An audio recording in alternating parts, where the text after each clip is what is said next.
बच्चों, आज हम लोग बात करने जा रहे हैं ह्यूमन रिप्रोडक्शन के बारे में, यानी कि मानव जनन के विषय में बात करेंगे।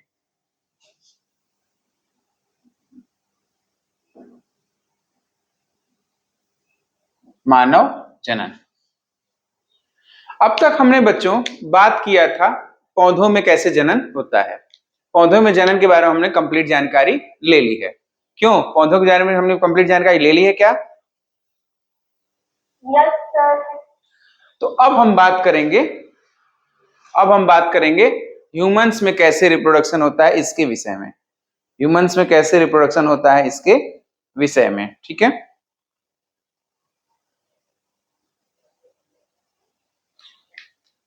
बच्चों, पहले तो यह जानना होगा भाई प्रजनन या जनन कहते किसे हैं? प्रजनन या जनन कहते किसे हैं? बताएगा कोई? बहुत बार पढ़ाया जा चुका है बच्चों। प्रजनन या जनन किसे कहते हैं यह कई बार आप सबको पढ़ाया जा चुका है। पढ़ाया जा चुका है ना। अपने समान संतान को उत्पन्न करने की क्षमता को क्या कहते हैं? प्रजनन कहते हैं। अपने समान संतान को उत्पन्न करने की क्षमता को प्रजनन कहते हैं, ठीक है। प्रक्रिया को प्रजनन कहते हैं। लिख लीजिए।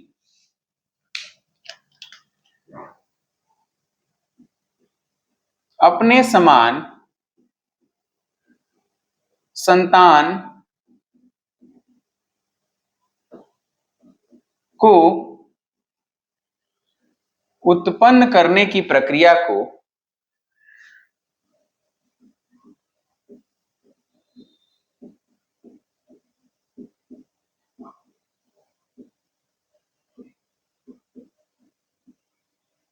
प्रजनन या रिप्रोडक्शन कहते हैं। प्रजनन या रिप्रोडक्शन कहते हैं।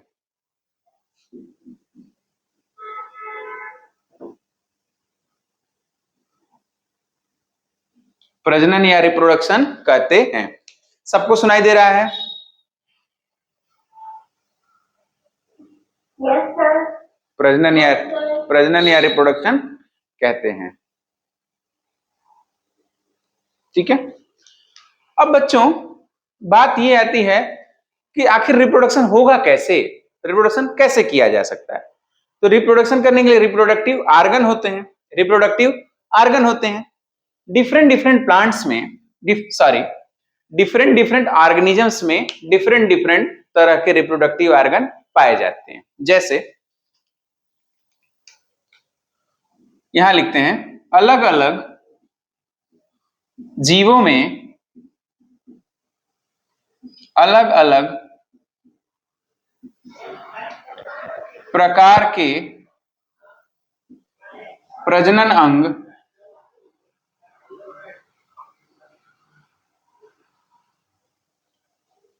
ब्रैकेट में लिखिएगा रिप्रोडक्टिव आर्गन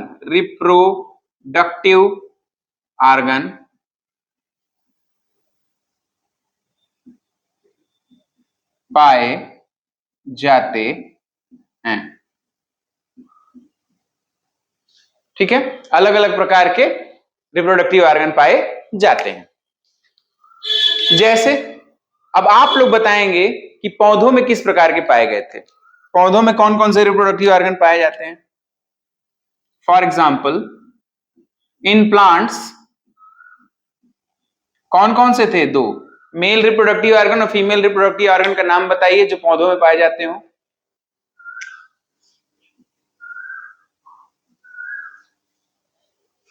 पौधों में पाए जाने वाले मेल रिप्रोडक्टिव आर्गन का नाम बताइए।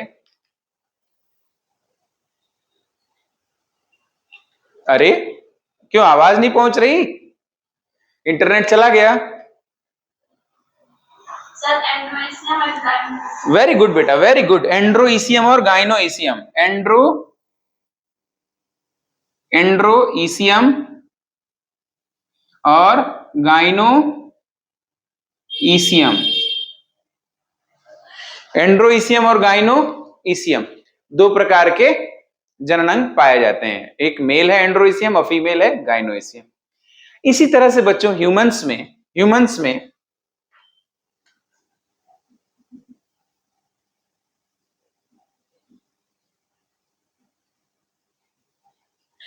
इन ह्यूमन पेनाइल सिस्टम या पेनिस और वेजाइनल सिस्टम या वेजिना पाया जाता है। पूरा एक स्ट्रक्चर है बेटा, सिर्फ वेजिना नहीं, जो बाहर दिखाई देता है वल्वा होता है। तो ये दो स्ट्रक्चर पाए जाते हैं।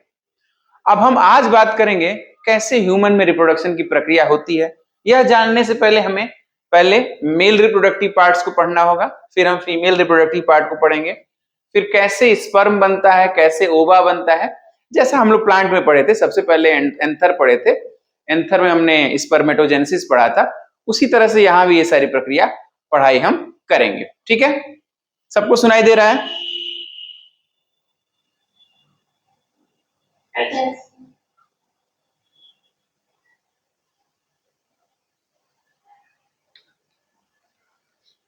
चलिए, अब बच्चों इसे मिटा रहे हैं, लिखेंगे,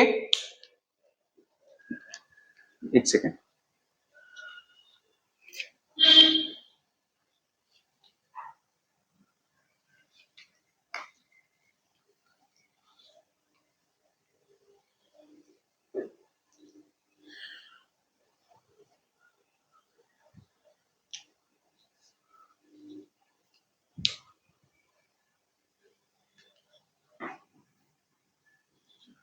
नर प्रजनन अंग, नर प्रजनन अंग, नर प्रजनन अंग, नर प्रजनन अंग, मेल रिप्रोडक्टिव पार्ट या ऑर्गन। हेडिंग है नर प्रजनन अंग या male reproductive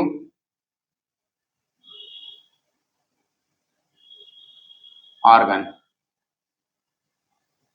male reproductive organ. Heading है नर प्रजनन अंग, मेल रिप्रोडक्टिव ऑर्गन।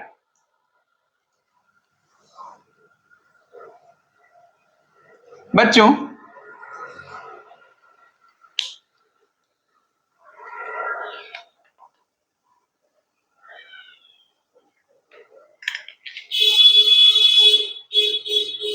अगर हम नर जनन अंग की बात करें तो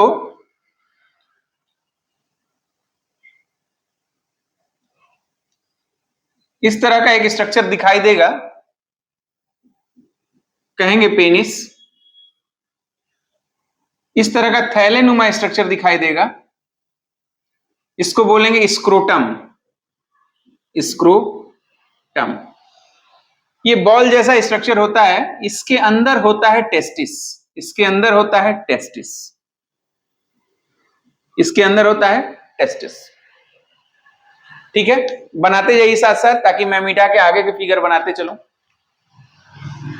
ये है पेनिस तथा ये है स्क्रोटम। ये जो बॉल जैसा स्ट्रक्चर, जो थैले जैसा स्ट्रक्चर है, ये है स्क्रोटम, ये है स्क्रोटम। इसके अंदर जो बॉल जैसी संरचना है उसे कहेंगे टेस्टिस। आप बना लीजिए, फिर हम इसके आगे चलते हैं। तो एक पेनिस तथा एक जोड़ी यानी दो की संख्या में टेस्टिस पाए जाते हैं। इस थैले में या स्क्रोटम में दो टेस्टिस भरा रहता है या दो टेस्टिस टंगा रहता है। बना लीजिए फिगर।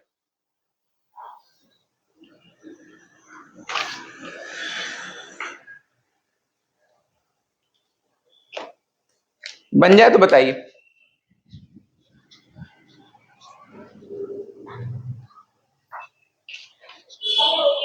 यस,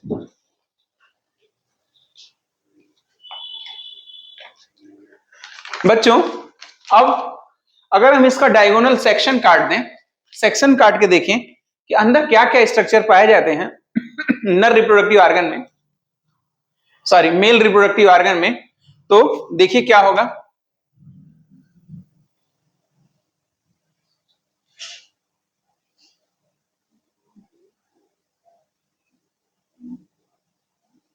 ऐसा खींचेंगे आप, इसके बाद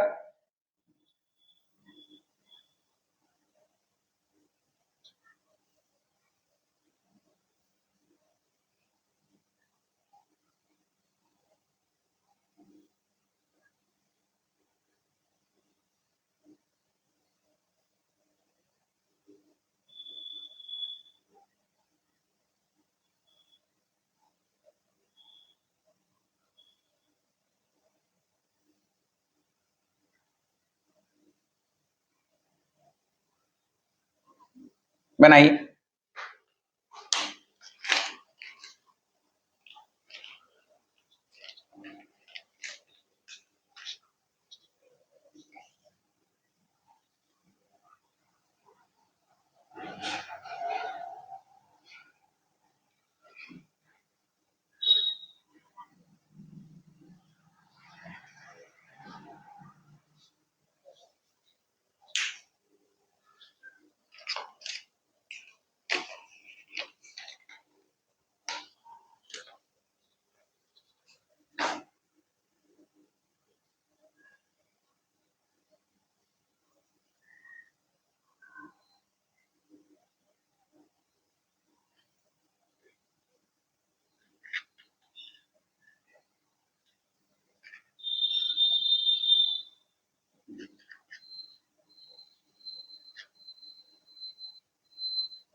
दिखाई दे रहा है सबको? क्लियर दिखाई दे रहा है? किसी कोई दिक्कत तो नहीं हो रही? स्पष्ट है? स्पष्ट नहीं हो रहा? क्यों कृष, क्या हो गया? स्पष्ट है।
थोड़ा टाइम लग रहा है लेकिन बन जाएगा, कोई दिक्कत नहीं है। Okay sir.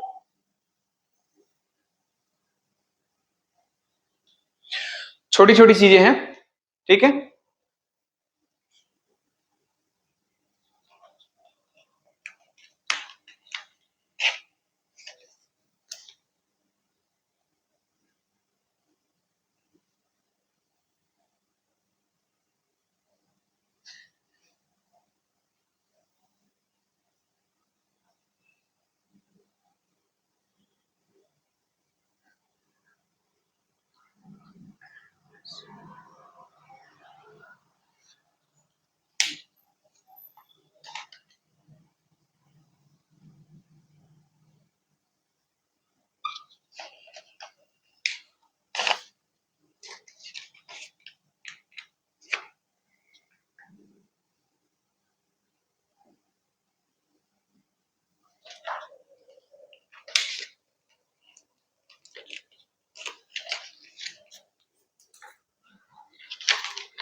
दिख गया? आप बना लीजिए।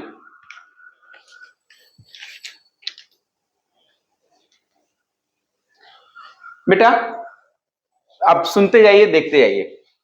हमने क्या किया, इस पूरे स्ट्रक्चर को ऊपर से सेक्शन काट दिया, ऊपर से सेक्शन काट दिया।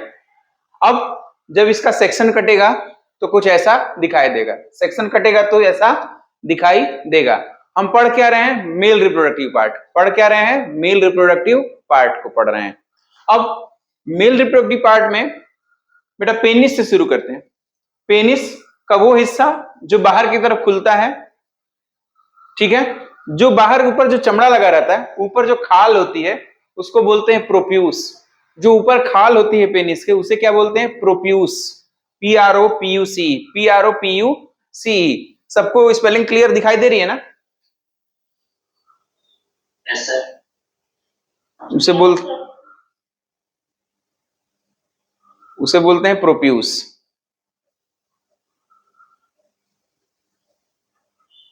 ठीक है। अब उस खाल के नीचे का जो पोर्शन रहता है, जो उभरा हुआ हिस्सा रहता है, उसे बोलते हैं ग्लैंस पेनिस। क्या बोलते हैं? Glans penis. Glans penis. हमारे साथ साथ बोल लो भैया, नहीं तो भूल ही जाओगे। जो खाल है उसे क्या कहेंगे? प्रोप्यूस। उसके अंदर का जो हिस्सा रहता है उसे कहेंगे ग्लैंस पेनिस। Glans penis. ये जो मोटा हिस्सा दिखाई देता है बच्चों,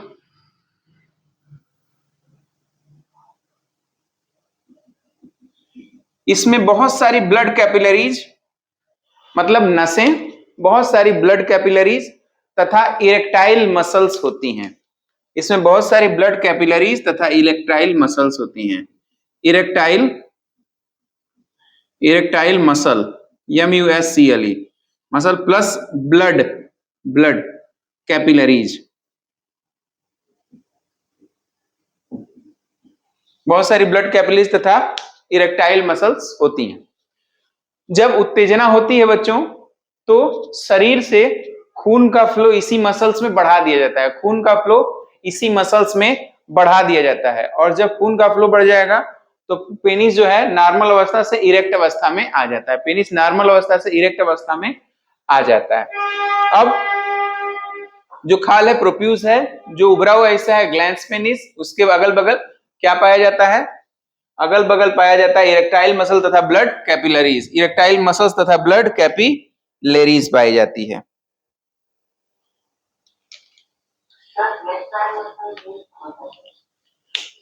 कौन बोला? मधुर? अच्छा, इरेक्टाइल मसल कुछ नहीं बेटा, जब उत्तेजना होती है तो उसमें ब्लड भर जाता है। इरेक्टाइल मसल के साथ साथ नसें होती हैं उसमें, जो खून को लेकर के जाती हैं पेनिस तक। जब उत्तेजना होती है तो भर जाता है खून। इसकी वजह से क्या होगा? इस नॉर्मल अवस्था से पेनिस इरेक्ट अवस्था में आ जाता है। पेनिस इरेक्ट अवस्था में आ जाता है। ठीक है, ठीक। अब कैपिलरीज हो गया। ये जो ओपनिंग दिखाई दे रहा है बच्चों, ये जो ओपनिंग दिखाई दे रहा है, सभी पेनिस में एक प्रकार की ओपनिंग दिखाई देती है। इस ओपनिंग को कहते हैं यूरियोजेनाइटल अपर्चर।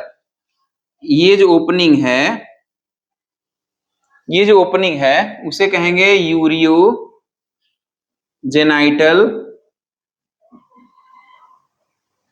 अपर्चर। यूरियोजेनाइटल अपर्चर। अब सुनो आगे, ये ट्रैक आगे बढ़ा, यूरियोजेनाइटल अपर्चर, यूरियोजेनाइटल ट्रैक आगे बढ़ता है।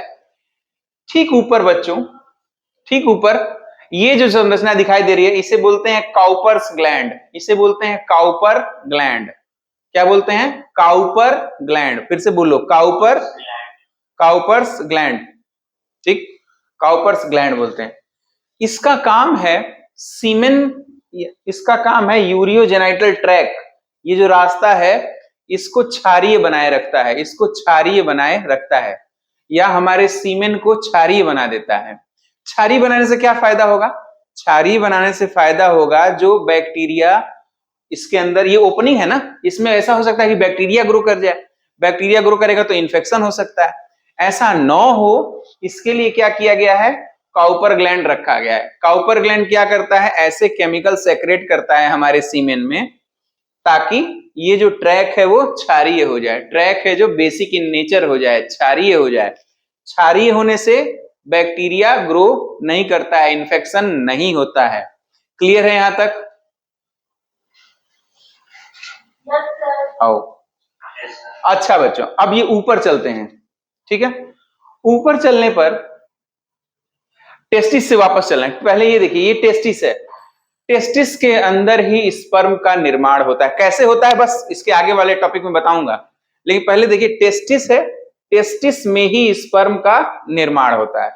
दो टेस्टिस हैं अपने पास और दोनों में ही स्पर्म का निर्माण होता है। टेस्टिस जिस थैले में रखे रहते हैं उसको कहते हैं स्क्रोटम। टेस्टिस जिस थैले में रखे रहते हैं उसे कहते हैं स्क्रोटम। क्या बोलते हैं? स्क्रोटम।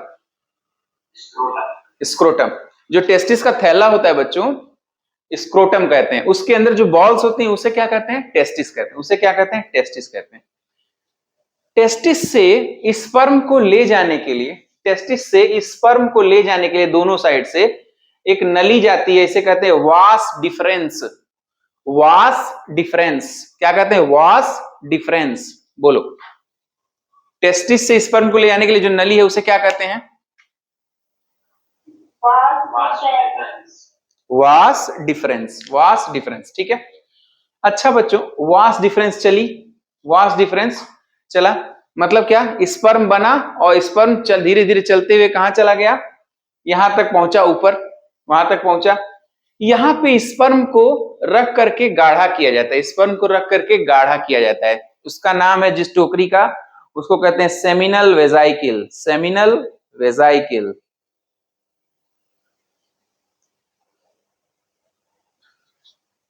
स्पर्म बच्चों, स्पर्म यहां से चला बन के, यहां से धीरे धीरे चला और चलते चलते यहां जाकर के सब स्पर्म को इकट्ठा कर लिया, वहां जाकर के सभी स्पर्म को इकट्ठा कर लिया। ओके।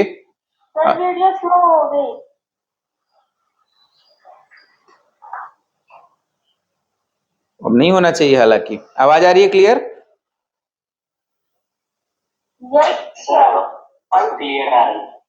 ठीक है।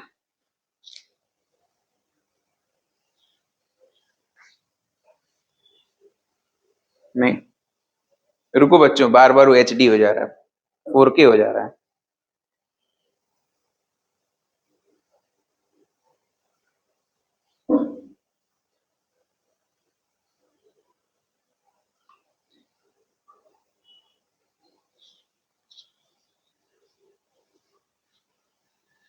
वेट वेट,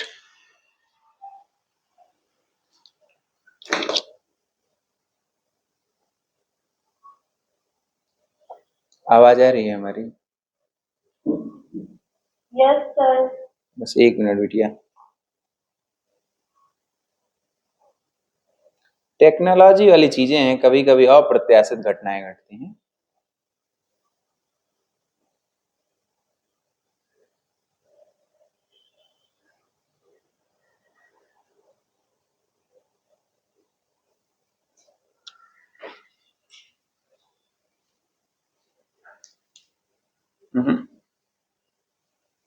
इसमें तो मैं दिख ही नहीं रहा हूं।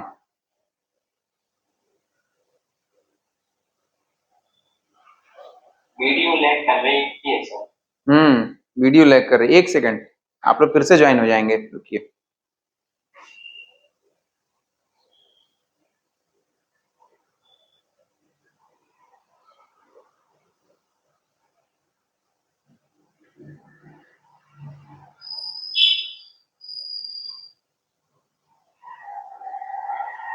ठीक है, क्लियर है अभी?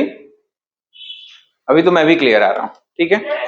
चलो, हम लोग बता रहे थे कि हाँ, स्पर्म बना, टेस्टिस में स्पर्म बना और धीरे धीरे धीरे धीरे जाकर के यहाँ पर, इसे कहते हैं सेमिनल वेजाइकिल। दो जोड़ी, एक जोड़ी सेमिनल वेजाइकिल पाया जाएगा दोनों साइड में, सेमिनल वेजाइकिल। सेमिनल वेसिकल में स्पर्म इकट्ठा होता है, सेमिनल वेसिकल में स्पर्म इकट्ठा होके पड़ा रहता है। सेमिनल वेसिकल में स्पर्म इकट्ठा होके पड़ा रहता है। पड़ने से फायदा क्या? जब इरेक्शन हुआ, यहां पर क्या हुआ? उत्तेजना हुई, इरेक्शन हुआ। इरेक्शन के बाद जब फ्रिक्शन होगा, जब यह प्रोप्यूस ग्लैंड्स पर रगड़ेगा, बेसिकली प्रोप्यूस ही ग्लैंड्स पर रगड़ता है बच्चों। प्रोप्यूस या वेजाइना की दीवारों से जब रगड़ेगा तो इरेक्शन की वजह से सारी मसल्स कॉन्ट्रैक्ट करेंगी। ये जो मसल्स है वो कॉन्ट्रैक्ट करेगी। इस मसल के कॉन्ट्रैक्ट होने से यहां पर और यहां पर दबाव पड़ेगा और सारा स्पर्म जो है स्पंज की भांति निचोड़ करके इसके अंदर आ जाएगा। स्पर्म की भांति निचोड़ करके इसके अंदर आ जाएगा और वेजाइनल ट्रैक में डिस्चार्ज हो जाएगा। वेजाइनल ट्रैक में डिस्चार्ज हो जाएगा। वेजाइनल ट्रैक में डिस्चार्ज हो जाएगा।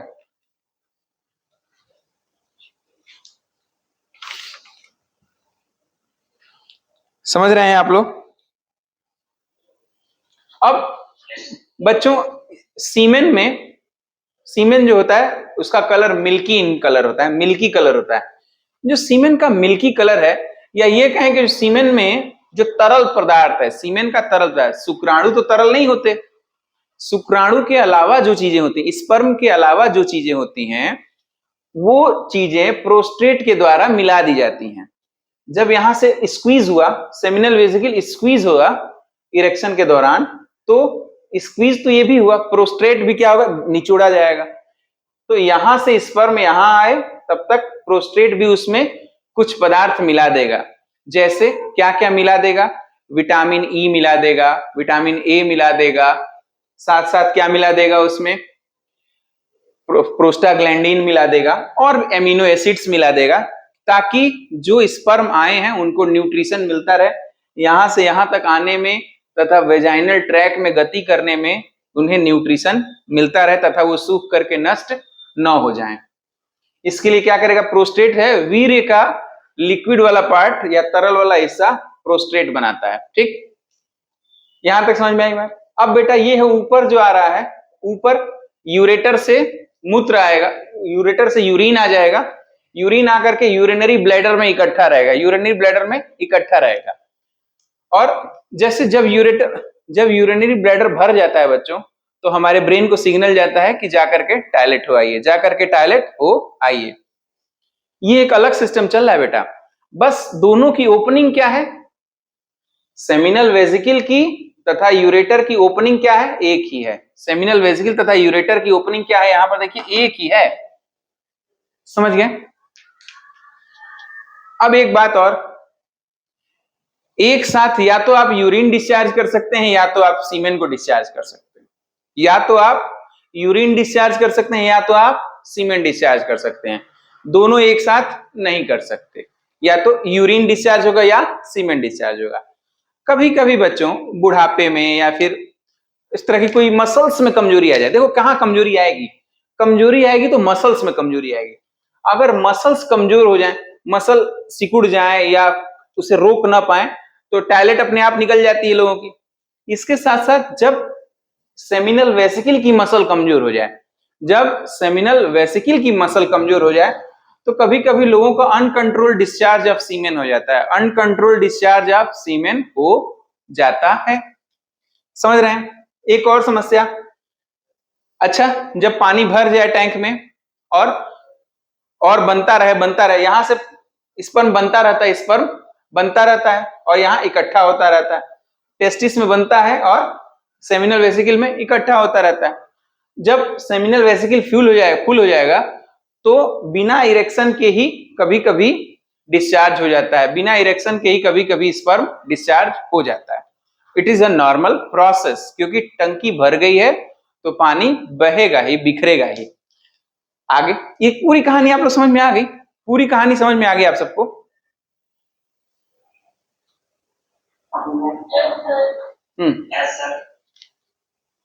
कहा इतना मरियल सी आवाज में यस सर? यस सर भाई, अगर समझ में आया तो yes sir, we are going to be doctor. अगर डॉक्टर्स लजाने लगे, शर्माने लगे, तो फिर पढ़ाएगा कौन? समझ रहे हो बेटा? फिर इलाज कौन करेगा? हम लोग नहीं शर्मा सकते। शर्माना या आनंद लेना डॉक्टर्स का काम नहीं है। डॉक्टर्स का टच अलग होता है बेटा। आइए फिर से बात करते हैं इसके बारे में। ठीक है, we are doctors, we are not authorised to do any vulgar thing. ये सब तो अनपढ़ गंवार लोग हैं, हाय सेक्स और ये nonsense, all are nonsense. We are doctors, we have to do some unique things here. हमें तो डायग्नोस करना है, बीमारी का इलाज करना है बच्चा। अगर हम शर्माएंगे या हम हंसेंगे तो कैसे काम चल पाएगा। आइए, मेल सेक्स ऑर्गन में जो पेनिस है, पेनिस का वो हिस्सा जो खाल का बना हुआ है उसे बोलेंगे प्रोप्यूस। अंदर चलेंगे, जो ठोस एरिया है जो बाहर की तरफ दिखाई देता है उसे बोलेंगे ग्लैंस पेनिस। ये ग्लैंस पेनिस पूरा इरेक्टाइल मसल्स का तथा ब्लड कैपिलरीज का बना होता है। इरेक्टाइल मसल तथा ब्लड कैपिलरीज का बना होता है। ब्लड कैपिलरीज जब उत्तेजना होती है तो उसमें खून भर जाता है, जिसकी वजह से इरेक्टाइल मसल्स कॉन्ट्रैक्ट हो जाती है और ये पेनिस जो होता है इरेक्ट हो जाता है। पेनिस जो है इरेक्ट हो जाता है, नॉर्मल सी थिंग। अब बेटा यहां देखते हैं, टेस्टिस में स्पर्म का निर्माण होता रहता है। ठीक, ऐसा माना जाता है कि 1500 स्पर्म पर सेकंड बन रहे हैं, 1500 स्पर्म पर सेकंड बन रहे हैं बच्चों, मेल्स में। अच्छा, बनते रहे यहां इकट्ठा हुए और यहां से ट्रांसफर कर दिया गया किसके द्वारा, वास डिफरेंस के द्वारा। टेस्टिस से सेमिनल वेजाइकिल तक कौन लेके जाता है, टेस्टिस से सेमिनल वेजाइकिल तक कौन लेके जाएगा, वास डिफरेंस। अरे बोलो,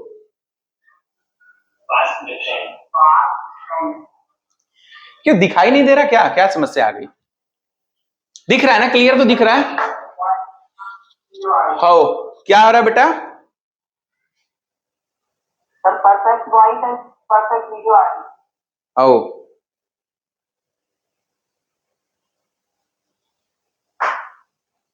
अब तो अच्छी भी आ रही होगी, पहले से और अच्छी।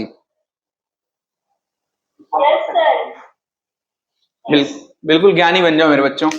चलो, अब टेस्टिस में स्पर्म बना तो वास डिफरेंस लेकर के जाएगा कहां पर, सेमिनल वेजाइकिल तक। वास डिफरेंस कहां पर लेके जाएगा, सेमिनल वेजाइकिल पे लेके जाएगा।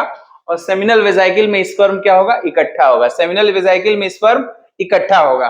चलिए भैया, इकट्ठा हो गया, अब क्या होगा, सेमिनल वेसिकल के ठीक नीचे एक ग्लैंड पाया जाएगा जिसे बोलते हैं प्रोस्टेट ग्लैंड। इस प्रोस्टेट ग्लैंड का क्या काम है, अभी तक हमने स्पर्म नाम लिया है, लेकिन जब प्रोस्टेट ग्लैंड की बात कर देते हैं तो बात करेंगे हम सीमेन की। तब बात करेंगे हम सीमेन की। स्पर्म को हिंदी में कहते हैं शुक्राणु, परंतु सीमेन को कहते हैं वीर्य। देखो, स्पर्म प्लस लिक्विड मटेरियल, अभी सिर्फ लिक्विड मटेरियल लिखवा रहा हूं, क्या क्या पाया जाता है इसकी चर्चा मैं बाद में करूंगा। अगर मिला दिया जाए तो ये क्या बन जाएगा, सीमेन, SEMEN, सीमेन, जिसे हिंदी में कहेंगे वीर्य। ठीक है, हिंदी में कहेंगे वीर्य। अब सीमेन कौन बनाता है, सीमेन बनाने का काम करता है प्रोस्टेट क्या करेगा, स्पर्म तो ऊपर सेमिनल वेसिकल में इकट्ठा है, जब यहां से स्पर्म आए तो यहां से उसने कुछ मिला दिया, कुछ लिक्विड मटेरियल मिला दिया।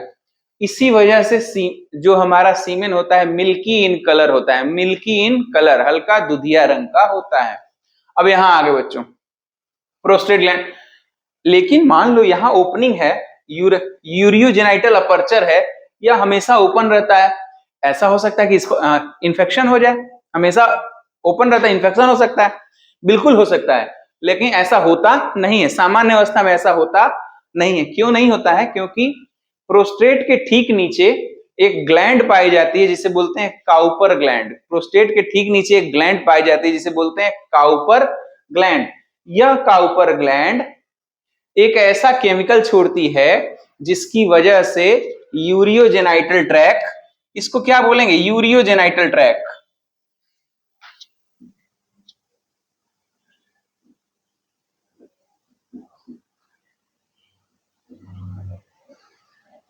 यूरियोजेनाइटल ट्रैक क्या होता है, बेसिक हो जाता है, क्षारीय हो जाता है।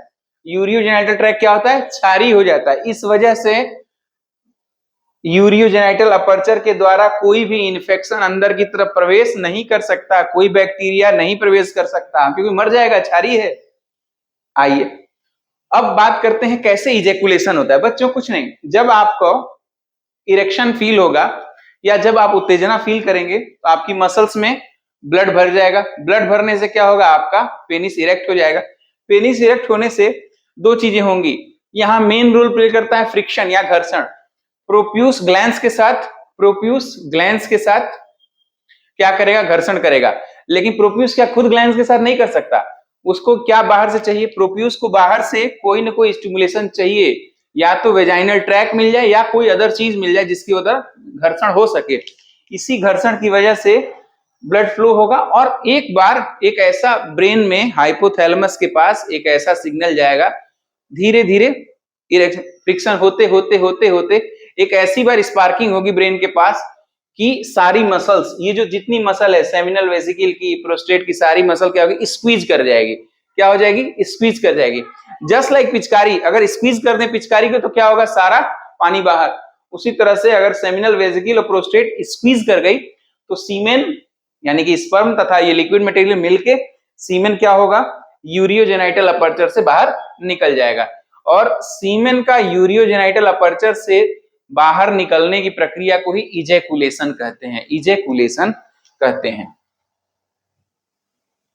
इजैकुलेशन कहते हैं। ठीक है, समझ गए आप लोग? इस पूरी प्रक्रिया को समझ चुके हैं? Yes, sir. कौन समझ गए? चलो अब हम बात करेंगे कैसे स्पर्म बनता है। पहले तो प्रक्रिया समझ गए, लेकिन अब हमें यह भी तो बात करना है कि sperm, how sperm produced inside our body. This is the main thing ना। Firstly we have to know about the how sperm produce inside our body. तो अब स्पर्मेटोजेनेसिस, हेडिंग जाएगी स्पर्मेटोजेनेसिस। आप लोगों को एक काम दे रहा हूं, आप लोगों को मैं वीडियो डालूंगा, उस वीडियो को सुन के अपनी भाषा में, संयमित भाषा जो मैं बोल रहा हूं उसी भाषा में, हिंदी में आप नोट्स बना लेंगे। नोट्स बना लेंगे तथा हमें व्हाट्सएप पर भेज देंगे। कर पाएंगे ऐसा?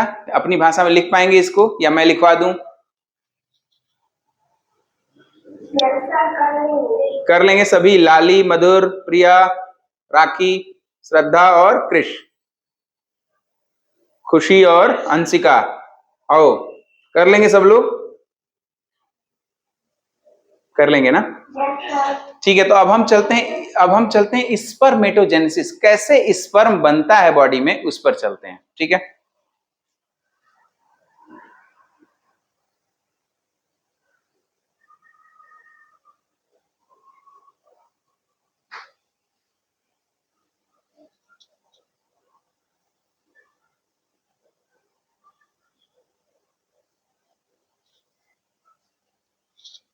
कैसे स्पर्म बनता है इस पे हम लोग जा रहे हैं। मिटा देना बच्चों, मिटा दें।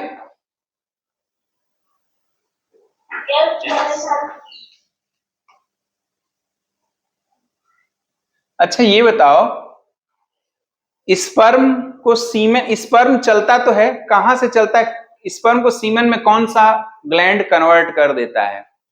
स्पर्म को सीमेन में कौन बदलता है?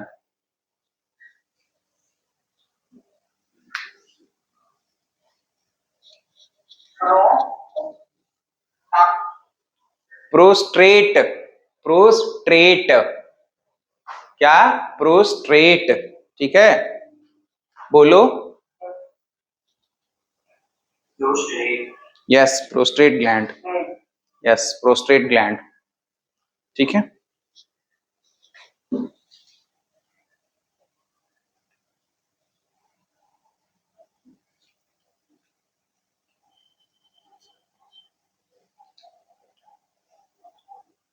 आज कितनी तारीख है बच्चों? 12 तारीख है सर। अच्छा,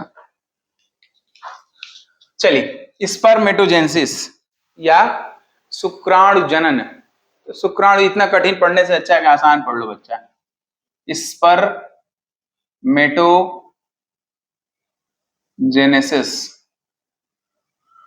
स्पर्मेटोजेनेसिस शुक्राणु जनन।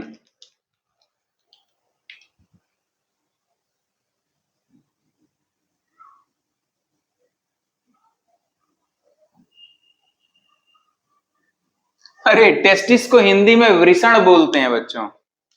ठीक है, थोड़ा मिला लीजिएगा किताब से हिंदी। वैसे बहुत जरूरत नहीं पड़ेगी, मुझे लगता है कोई जरूरत नहीं पड़ेगी आपको बहुत हिंदी में जानने की। Know about English, only know English, ठीक है। इस वृषण वगैरह ऐसा लगता है संस्कृत पढ़ रहे हैं हम लोग। किसी को कोई दिक्कत तो नहीं है हिंदी में, इंग्लिश में? चलो बेटा, ओके।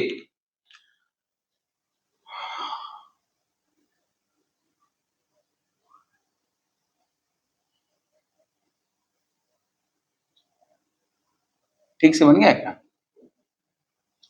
हम क्या कर रहे हैं, ये पेनिस था, ये स्क्रोटम और इसके अंदर टेस्टिस।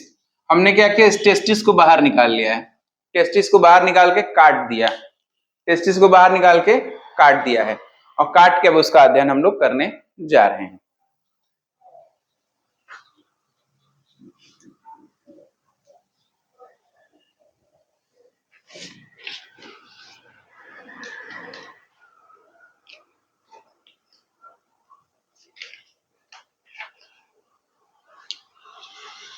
बच्चों, टेस्टिस की ये जो दीवार है, टेस्टिस की ये जो दीवार है, रेड कलर से ही बनाते हैं, टेस्टिस की ये जो दीवार है उसे बोलते हैं इपीथीलियल सेल, इपीथीलियल सेल।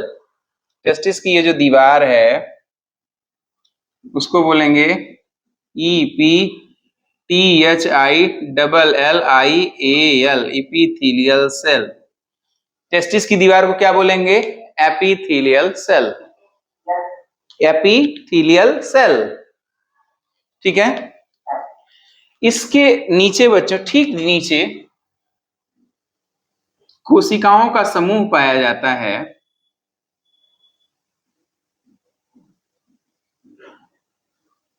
जिसे बोलते हैं जर्म सेल।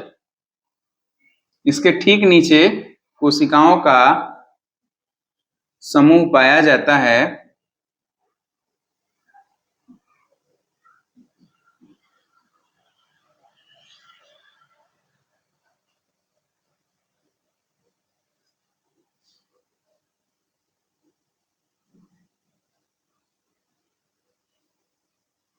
इस कोशिकाओं के समूह को बोलेंगे जर्म सेल।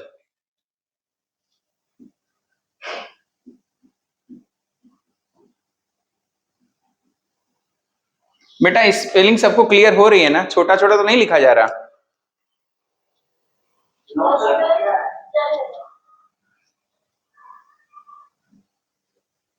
पूरे में ही बनेगा बेटा, ये पूरे में ही बनेगा।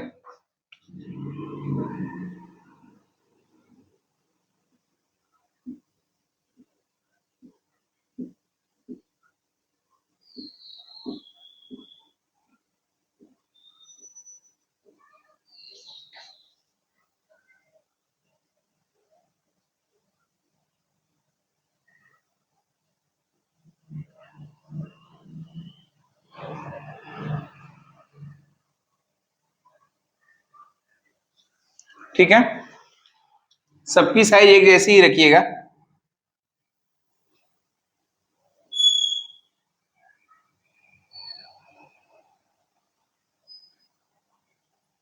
ठीक है, ये क्या चीज है, जर्म सेल। क्या है, जर्म सेल। इसके बाद इसके नीचे की लेयर होगी सर्टोली सेल। इसके नीचे की जो कोशिकाएं हैं उसे कहेंगे सर्टोली सेल।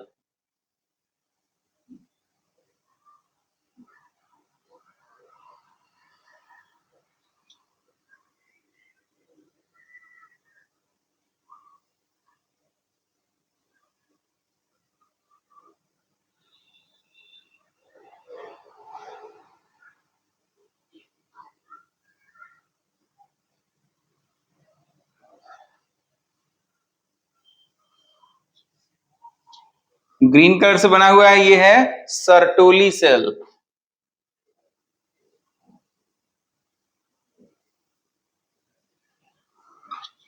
Sertoli cell.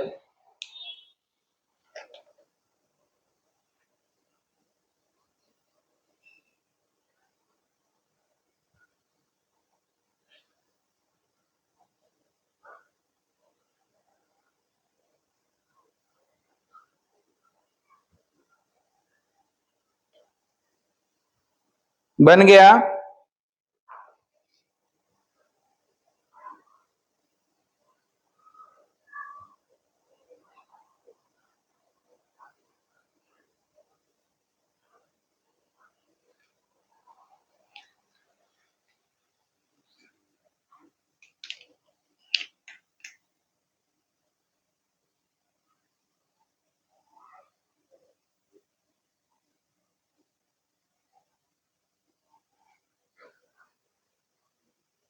कोई बात नहीं, ये जो ट्यूब जैसी संरचना दिखाई दे रही है ये है सेमनीफेरस वेसाइकिल।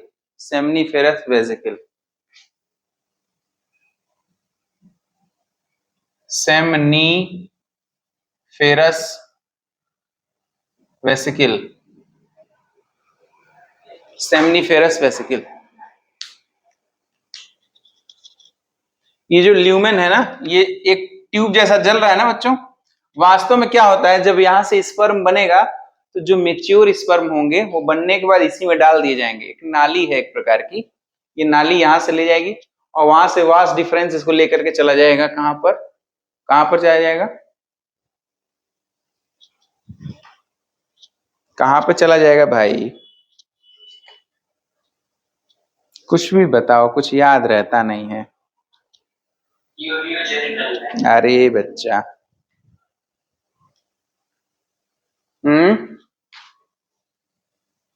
यूरियोजेनाइटल में कि सेमिनल वेजाइकिल में लेके चला जाएगा? सेमिनल वेजाइकिल में लेके चला जाएगा।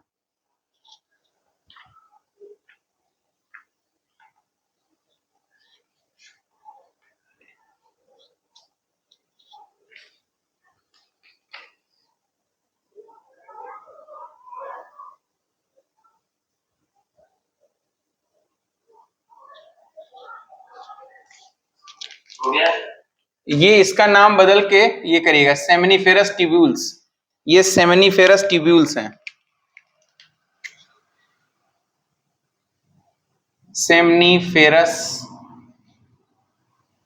ट्यूब्यूल्स,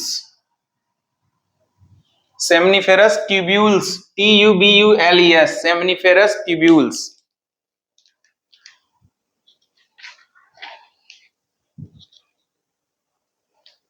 सेमिनिफेरस ट्यूब्यूल्स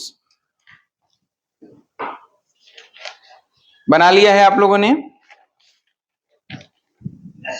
ठीक।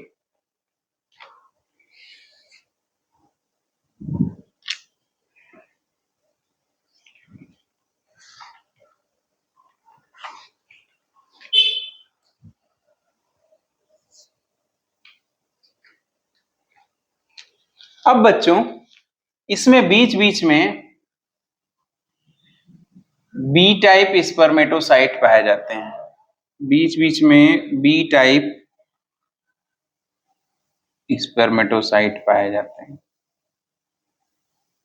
एक्चुअल में बी टाइप स्पर्मेटोसाइट ही बनाते हैं स्पर्म को। ठीक है, बी टाइप स्पर्मेटोसाइट ही बनाते हैं स्पर्म को। और इसके बीच बीच में लीडिंग सेल पाए जाएंगे, लीडिंग, इसके बीच बीच में लीडिंग सेल पाए जाएंगे बगल में।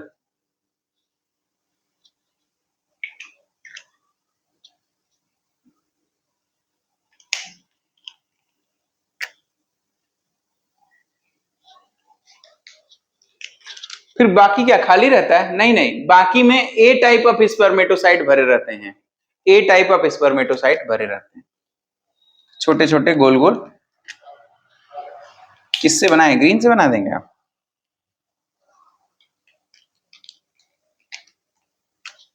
नहीं, कंफ्यूजन हो जाएगी। रुको,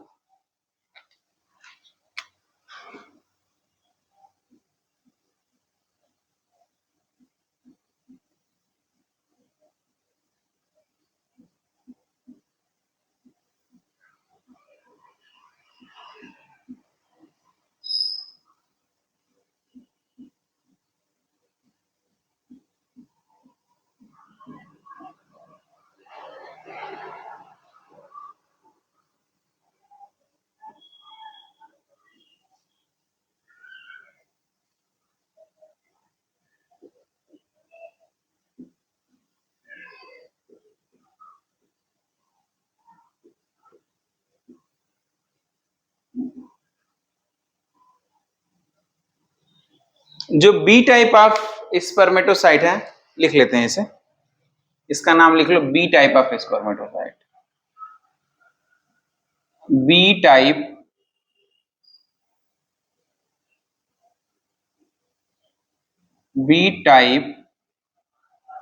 ऑफ स्पर्मेटोसाइट,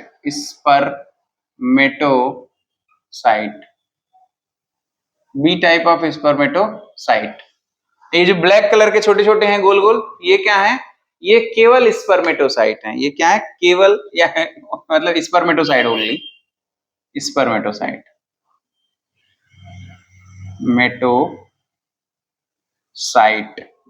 स्पर्मेटोसाइट बना लिया आप लोगों ने। यहां से बच्चों ये स्पर्म बनाए जाएंगे और इसके अंदर डंप कर दिए जाएंगे, स्पर्म के इसके अंदर डंप कर दिए जाएंगे। और ये किससे कनेक्ट रहेगा? किससे कनेक्ट रहेगा? वास डिफरेंस से। किससे कनेक्ट रहेगा ये आगे चल के? Vas deferens. यहां से याद आ रहा है, एक निकला था ट्यूब, वास डिफरेंस। ये कहां लेकर जाएगा? सेमिनल वेजाइकिल में, DEFERENSE, डिफरेंस, वास डिफरेंस।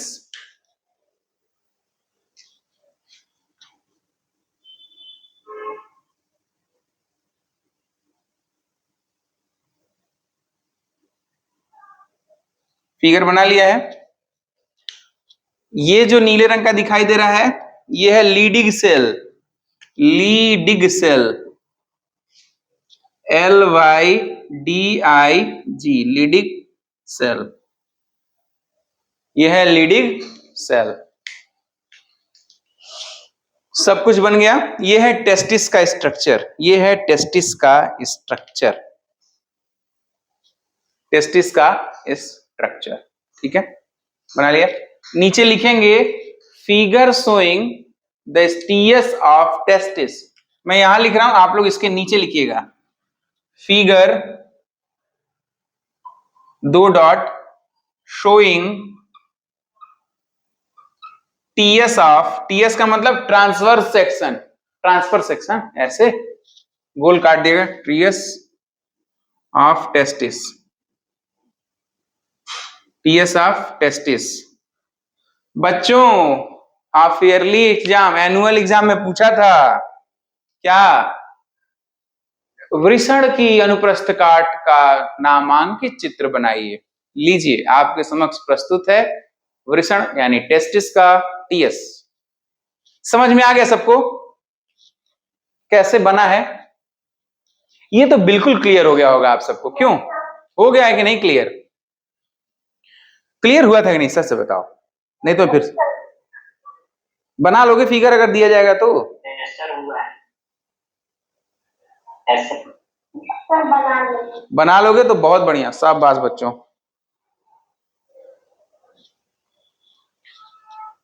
ठीक है, तो अब इस फिगर की डिटेल मैं कल खुद लिखवाऊंगा, आप लोग इस फिगर को बना लीजिएगा।